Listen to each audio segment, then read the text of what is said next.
Y continuamos en La SEC te lleva. En este caso os voy a presentar las guías de insuficiencia cardíaca, cuyo anticipo pudimos conocer ya en el pasado congreso de insuficiencia cardíaca.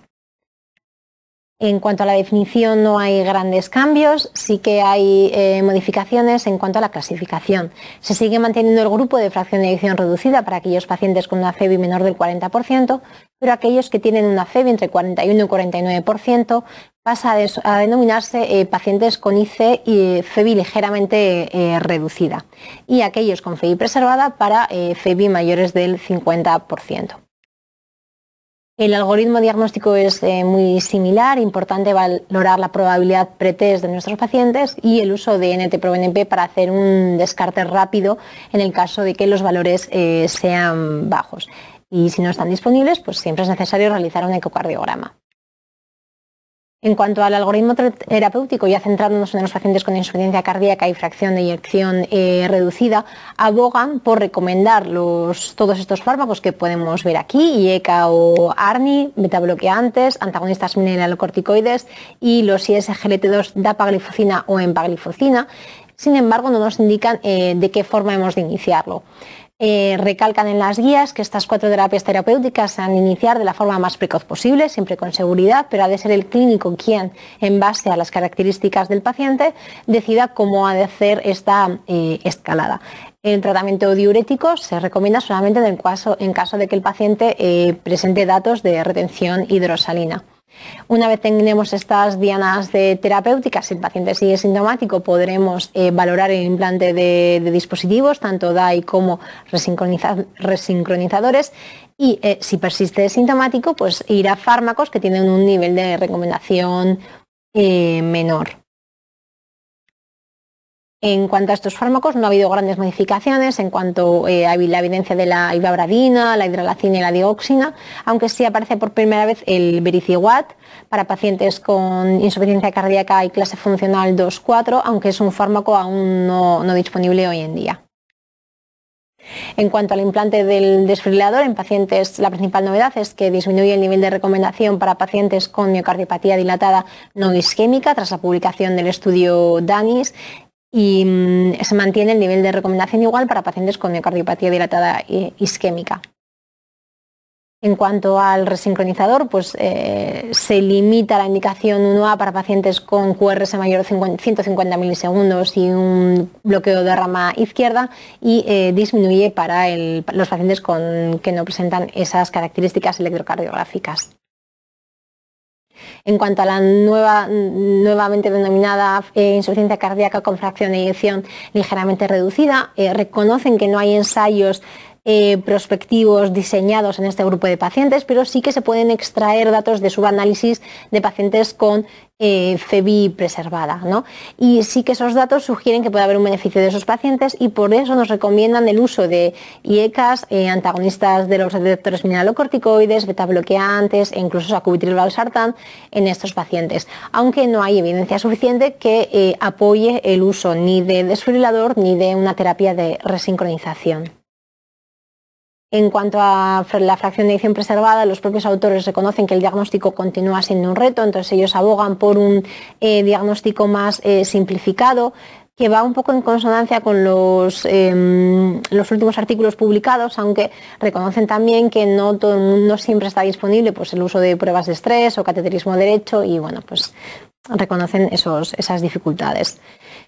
Hasta la fecha, en principio, no había ningún ensayo clínico que hubiera demostrado un beneficio consistente en pacientes de este grupo terapéutico, aunque es verdad que tras la publicación de las guías se ha presentado el Emperor Preserve con un endpoint, unos resultados positivos en cuanto a mortalidad cardiovascular y hospitalización por insuficiencia cardíaca, aunque este ensayo no está reflejado en estas guías de práctica clínica.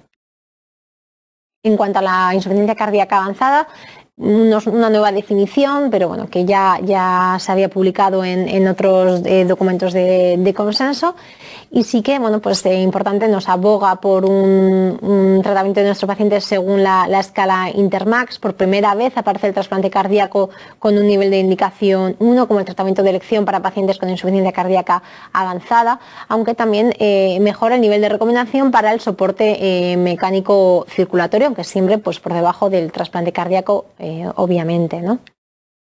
Y en cuanto a la insuficiencia cardíaca aguda, nos distinguen 4 presentaciones clínicas diferentes: el paciente con insuficiencia cardíaca descompensada, paciente con edema pulmonar, fallo derecho del ventrículo derecho aislado y shock cardiogénico.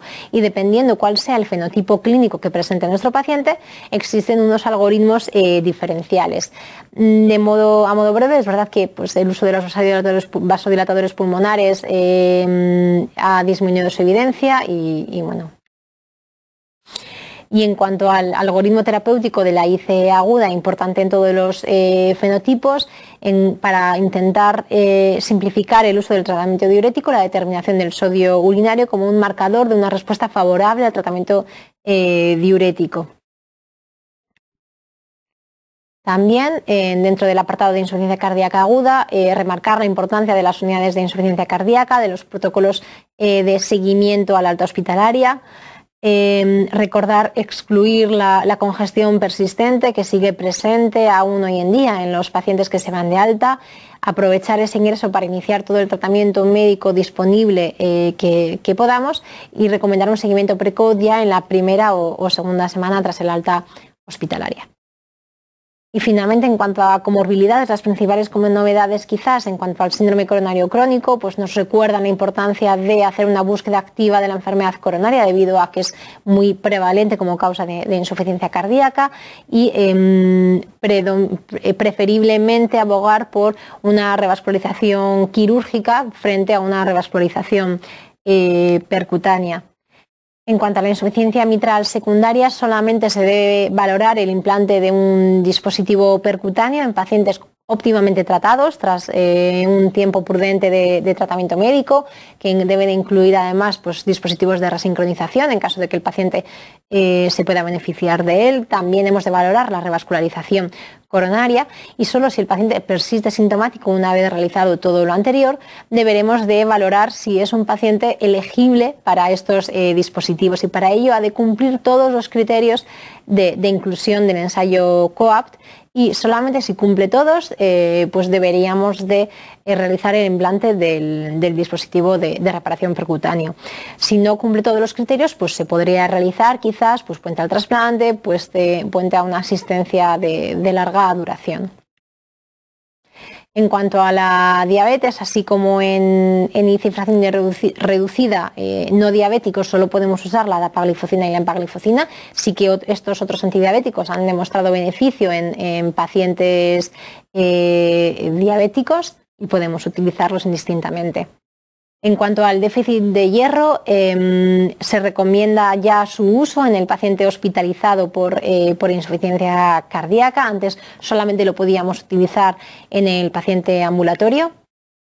Y bueno, pues como conclusiones más importantes de estas guías, en cuanto a la fracción de eyección reducida, recordar las 4 dianas terapéuticas que han de ser iniciadas lo antes posible, aunque siempre con seguridad, y ha de ser el clínico quien decida cómo hace esta escalada terapéutica. Y la disminución de la indicación del DAI y la etiología no isquémica. En cuanto a la insuficiencia cardíaca con fracción de eyección ligeramente reducida, esta nueva definición, y recordar que ya hay tratamientos que se recomiendan para este subgrupo de pacientes. En los pacientes con FEV1 preservada, intentar realizar una búsqueda activa de la etiología de la insuficiencia cardíaca. Y es verdad que no nos hablan del estudio recientemente publicado, el Emperor Preserve. En insuficiencia cardíaca avanzada, pues, cada vez más utilizado y un mayor nivel de evidencia de recomendación para el soporte circulatorio mecánico. Y en insuficiencia cardíaca aguda, un tratamiento distinto que nos hacen según el fenotipo de nuestro paciente, volver a incidir en la importancia de la determinación del sodio urinario y las recomendaciones prealta y de seguimiento de nuestro paciente. Esto ha sido un breve resumen de estas guías de insuficiencia cardíaca y bueno, pues continuamos en la SEC te lleva.